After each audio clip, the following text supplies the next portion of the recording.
आज मेरी तबीयत ठीक नहीं है, हम कल बात करेंगे। मैंने हाँ बोला और फोन रख के सो गया। रात के 2 बजे अचानक से मेरी आंख खुली। न जाने कैसे उसका नंबर मिला दिया। उसका नंबर दूसरी लाइन पर मसरूफ था। 5 मिनट बाद मुझे वापस कॉल आई। उसकी छोटी बहन बोली कि मोबाइल मेरे पास है और आप ही सो रही हैं।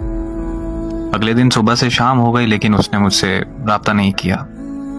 मैंने दोबारा से कॉल की और देखा तो फिर से नंबर मसरूफ मिला आ रहा था। 1 मिनट बाद कॉल बैक आई और उसने मुझे कहा कि मैं कज़न से बात कर रही थी। मैं खामोशी से उसकी बात सुनता रहा और फिर कुछ वक्त तक हम दोनों खामोश रहे। फिर वो कहने लगी कि अगर ऐसे ही खामोश रहना है तो मुझे बता दो, मैं कॉल बंद कर दूं।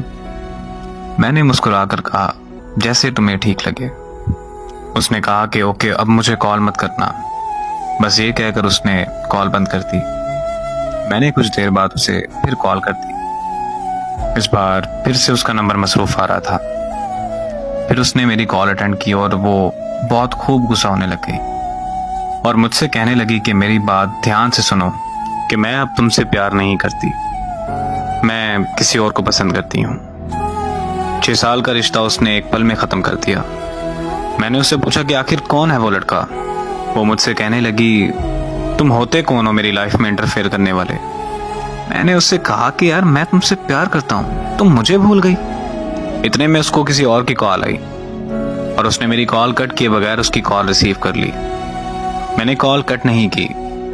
कुछ देर बाद उसने कॉन्फ्रेंस कॉल ले ली। कॉन्फ्रेंस कॉल में लड़का बोला कि हाँ भाई, तुम्हें क्या मसला है। तो मैंने कहा कि तुम होते कौन हो मुझसे ये पूछने वाले। तो वो मुझे कहने लगा कि ओ यार कॉल कट करो और सो जाओ। तो साथ में ही वो बोली कि नहीं जान, ये ऐसे बात नहीं मानेगा, आप इस पागल को इग्नोर करें और मुझसे बात करें। तो वो लड़का बोला कि हाँ मैं भी तो देखूं कि ये कब तक कॉल कट नहीं करता। मोहब्बत में सितम की मिसाल और क्या तुम में। मैंने अपने महबूब को किसी और के साथ रोमांस करते देखा है। वो वक्त गुजरता गया और मैंने बहुत मुश्किल से खुद को संभाला। 3 साल बाद मुझे एक रॉन्ग नंबर से कॉल आई। मैं कॉल अटेंड करते ही उसकी आवाज पहचान गया। वो बोली कि कैसे हो तुम। मैंने उसे कहा कि तुम काम की बात करो बस। तो कहने लगी कि तुम मुझसे अभी तक नाराज हो। मैं खामोश रहा और फिर पूछा उसने कि तुमने शादी कर ली। तो मैंने पूछा कि तुमने कर ली।